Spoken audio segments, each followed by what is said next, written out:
Salut tout le monde, on se retrouve pour une nouvelle vidéo où ici on va montrer comment faire une big explosion, une explosion de type usine qui explose avec des combustions à l'intérieur, quelque chose de dingue. Je vous mets tout de suite le travail qui a été réalisé par un membre de la team Madinfo 3D, vous allez voir, ça coupe le souffle. Le lien du projet sera mis en téléchargement gratuit, n'hésitez pas à nous envoyer vos résultats. Pour tous ceux qui ne nous connaissent pas encore, rejoignez-nous, abonnez-vous. Faites-vous plaisir en regardant nos vidéos, tutos, ainsi que les VFX Coffee sur tous les sujets que nous avons traités. Allez faire un petit tour sur notre chaîne, vous ne serez sûrement pas déçus. Ok, donc on se retrouve sur notre compo. Ici, on est sur notre scène, on va utiliser le plugin Phoenix FD. Vous avez sûrement vu l'utilisation que l'on peut faire avec ce plugin dans la vidéo, le top 10 des plugins pour Maya, présenté par un autre membre de la team Madinfo 3D. Ici, on a les presets que je vais vous montrer rapidement à travers la vidéo qu'on trouve sur le groupe Chaos Group, où vous voyez, on peut rapidement les utiliser de manière efficace pour obtenir des résultats impressionnants. Mais ce sont des presets avec des pré-réglages comme vous devez le savoir. Et donc une fois qu'on les utilise, on a des réglages qui ont été déjà mis en place. C'est vraiment un travail impressionnant. Mais ici, on va voir une technique qui va vous permettre d'utiliser les particules pour les associer avec Phoenix FD et obtenir justement des résultats que vous pourrez changer afin d'obtenir des variantes de vos explosions pour obtenir un réalisme très surprenant et des résultats époustouflants. Ok, on se retrouve sur notre scène. Donc, juste avant, on va aller dans Setting Préférences, aller dans Setting pour choisir l'unité de mesure en mètres pour avoir une big scène pour une big explosion. On va tout de suite charger dans nParticle Create Emitter, on va la nommer en Big Explosion. On va dans Emitter Type en directionnel. On va entrer la valeur de 5000. Forcément, il y aura beaucoup de particules pour avoir une bonne explosion. On va commencer à entrer une keyframe à la frame 1 et aller 2 frames plus loin pour entrer une clé avec la valeur de 0. On va dans direction X pour le mettre à 0, direction Y à 1, le spread à 1 et le speed on va le mettre à 1000, speed random à 500. On pourra voir que on va obtenir déjà une explosion de particules. Voilà, on a nos particules qui explosent dans tous les sens. On va juste avant de continuer à aller, juste avant d'aller dans le live pan, on va aller sous nucléus pour utiliser use plane pour avoir nos particules qui ne descendront pas en dessous du aim, comme si le ground existait, comme si il y avait une surface au sol. Donc on va aller dans le live pan, le random range, on va changer le live pan à 0.3 et le live pan random à 0.2, mais on peut varier ces valeurs si on le souhaite.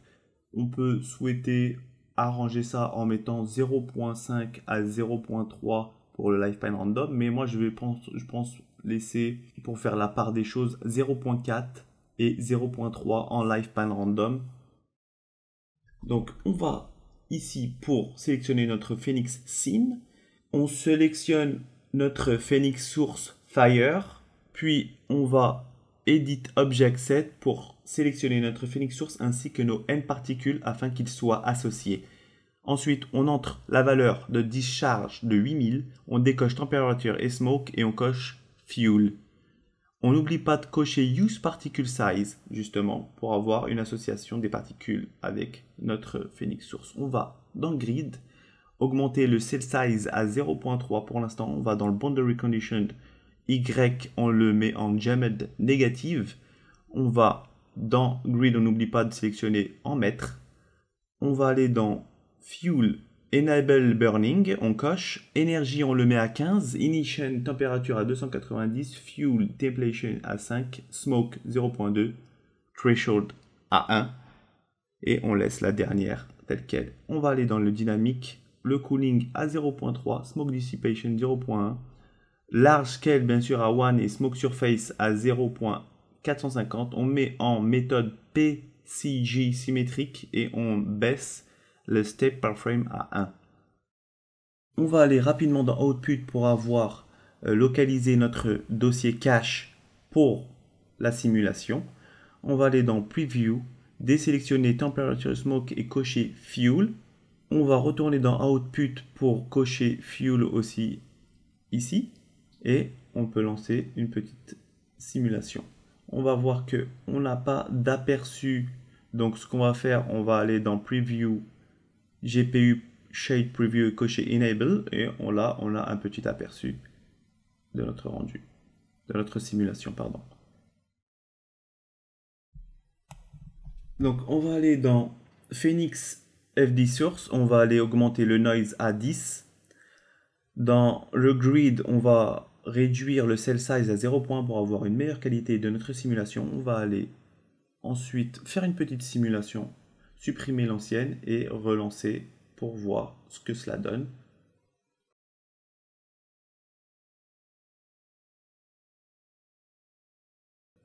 Ok, maintenant qu'on a vu ce que ça donnait, on va aller dans le rendering, aller dans l'onglet Fire, utiliser le Fire Opacity Mode à Use Smoke Opacity, mettre le Fire Multiplier à 0.5. On va corriger cette courbe en ajoutant des points pour donner plus de variation à notre feu.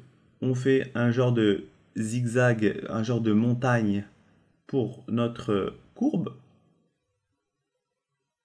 Donc on voit qu'on a une luminosité assez importante de notre feu, mais on va régler cela déjà en allant dans Firelight, en baissant les paramètres de Light Power Scene, Light Power On Self. Ça, ce sera très important pour le rendu, pour pas avoir une lumière qui va nous exploser les yeux pendant le rendu, qui va nous cramer notre image. Donc il est important de corriger ces valeurs. Et là, on a toujours beaucoup de feu. On va aller dans Simple Smoke Opacité et augmenter notre valeur.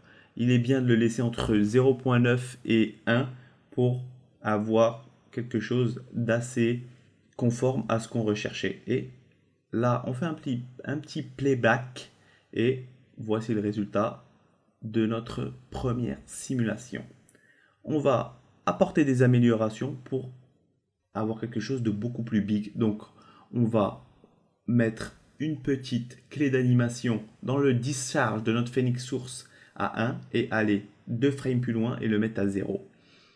On va augmenter certaines valeurs telles que dans le grid, le cell size, on peut le laisser à 0 point pour l'instant.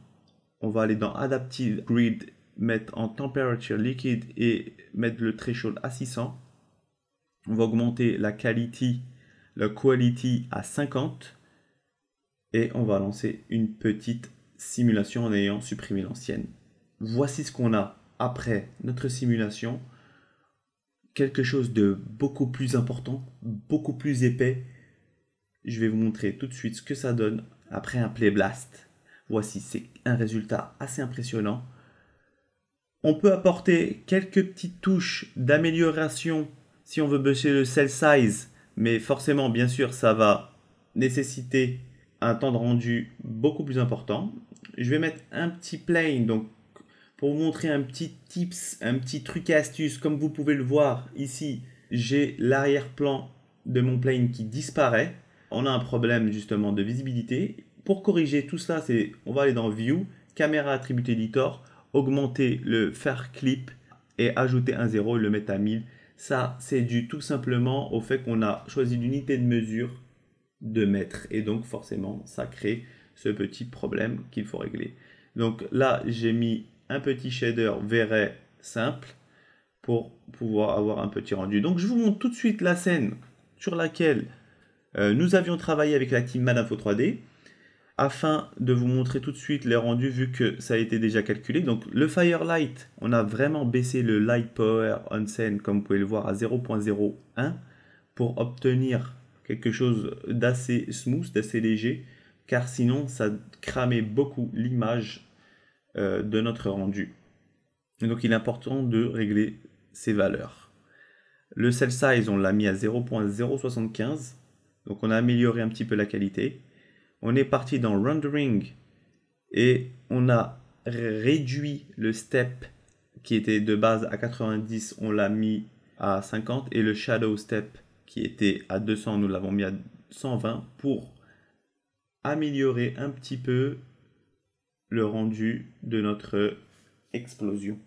Donc au niveau des paramètres de rendu, dans Image Sampler, on a mis le bucket et augmenté un petit peu les valeurs. Dans Render Element, on a choisi des passes, comme vous le voyez, d'atmosphère, de lighting et de self-illumination pour séparer notre feu et notre smoke et notre arrière-plan.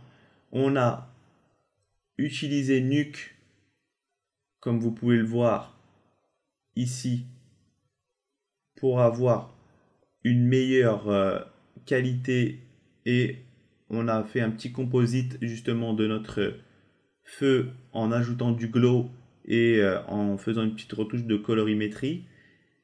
On a fait la même chose pour notre smoke, où on a augmenté un petit peu le gamma pour avoir quelque chose d'un peu plus lumineux et pour obtenir ça. Mais si vous ne voulez pas vous prendre la tête à aller compositer directement dans un logiciel de compositing, vous pouvez le faire directement avec V-Ray, car il donne la possibilité justement à travers des options de rendu pour ajouter des effets. Comme vous pouvez le voir ici, j'ai ajouté aussi l'exposition et on augmente un petit peu pour obtenir des valeurs ou un résultat similaire à ce qu'on avait fait sous Nuke. Donc voilà le travail qui a été effectué et j'espère que cette vidéo vous aura plu. N'hésitez pas à nous soutenir avec un petit commentaire, un petit pouce bleu, un petit partage. On se retrouve très vite pour une nouvelle vidéo. Prenez soin de vous. Ciao.